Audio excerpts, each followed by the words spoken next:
O livro de Lucas, capítulo 1, a partir do versículo 29, diz o seguinte: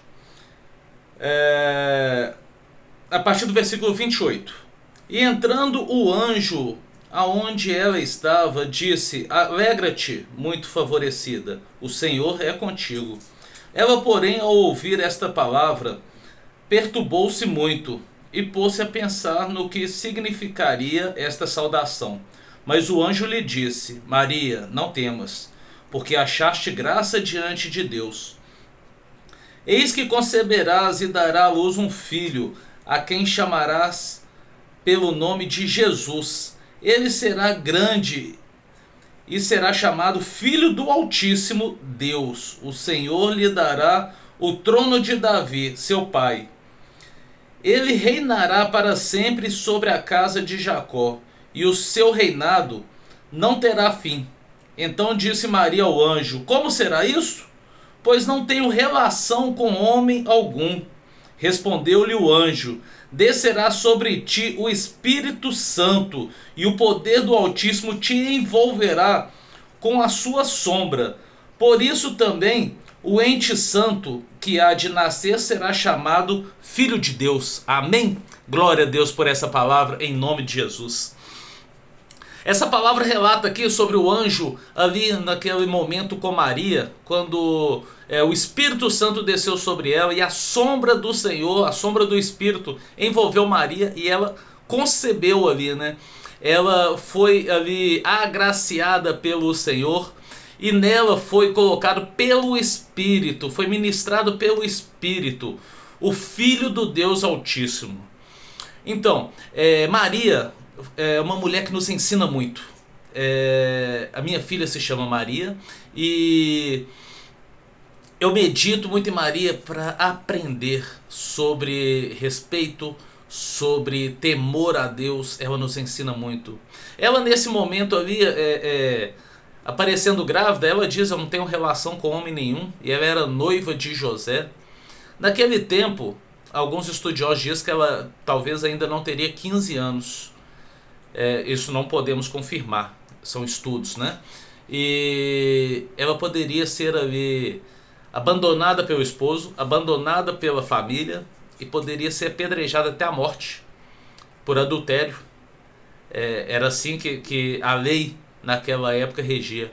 Mas ela recebeu a direção de Deus e ela foi contra todas o medo, foi contra toda a oposição, né? Como seria ela ali largada por todos e grávida de alguém que ela não poderia nem mesmo explicar como foi aquela gravidez, porque ela era virgem e não tinha relacionamento.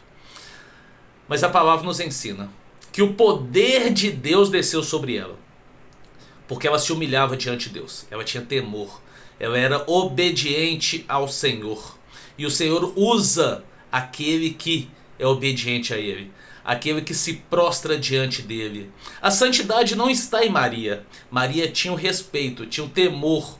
A Maria amava a Deus e servia a Deus com sabedoria, com discernimento, né? Atendendo à palavra do Senhor.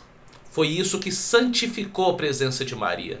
E o milagre foi feito pela sombra do Senhor. Maria não tem poder ali naquele momento. Assim como quando Pedro andava pelas ruas ali no livro de Atos, a palavra diz que as pessoas colocavam os enfermos e os endemoniados no chão para onde Pedro iria passar, para que quando fosse tocado pela sombra de Pedro, aqueles fossem curados e fossem libertos. E assim acontecia. Por quê? Pedro, assim como Maria, era cheio da presença do Senhor, vivia na presença do Senhor. O Espírito Santo do Senhor estava ali presente. E aqui, como relato aqui, que a sombra do Senhor encobriu Maria. Assim no caso de Pedro também, a sombra do Espírito Santo passava sobre aquelas pessoas. Era a presença do Senhor que curava, a presença do Senhor que restaura, a presença do Senhor que liberta. Ali quando Pedro fez um grande milagre, Paulo também fez um outro grande milagre no decorrer da Bíblia, as pessoas olhavam para eles atônitos e perguntando como que eles fizeram isso. E a palavra de tanto de Pedro quanto de Paulo foi: por que me olhaste desta forma? Achasse que eu posso fazer algo assim? Não, o poder foi feito em nome de Jesus. Todo poder está no nome de Jesus. Aonde eu quero chegar? Ele é o grande eu sou.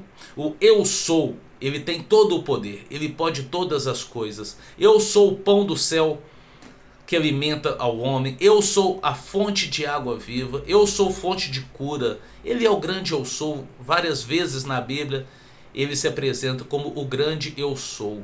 Aquele que se prostrar diante do Senhor. Aquele que o adorar. Aquele que o colocar como Senhor, né? Você não pode dizer não para o seu Senhor. Sempre uma direção do Senhor aos seus escravos. O escravo tem que obedecer. E nós somos escravos do Senhor por opção, não por obrigação. Escolhemos servir a Deus, escolhemos fazer a vontade do Senhor, né? Então, o grande eu sou, com a sombra do Espírito Santo nos encobre. Nós não somos santos por fazer milagres, mas a presença do Senhor age aonde estão os seus santos. E o que nos santifica é a presença do Senhor. Este é o grande eu sou. Se prostre diante do Senhor, aceite-o como Senhor da sua vida, dê liberdade para agir na sua vida. O grande eu sou pode fazer maravilhas através da sua vida. E assim, através de Maria foi feito um grande milagre, Pedro, Paulo, e até hoje acontece ainda muitos milagres através daqueles que vivem em obediência ao Senhor, que se prostra diante do Senhor. Em nome de Jesus. Amém? Que Deus abençoe e essa palavra possa trazer luz para a sua vida, em nome de Jesus.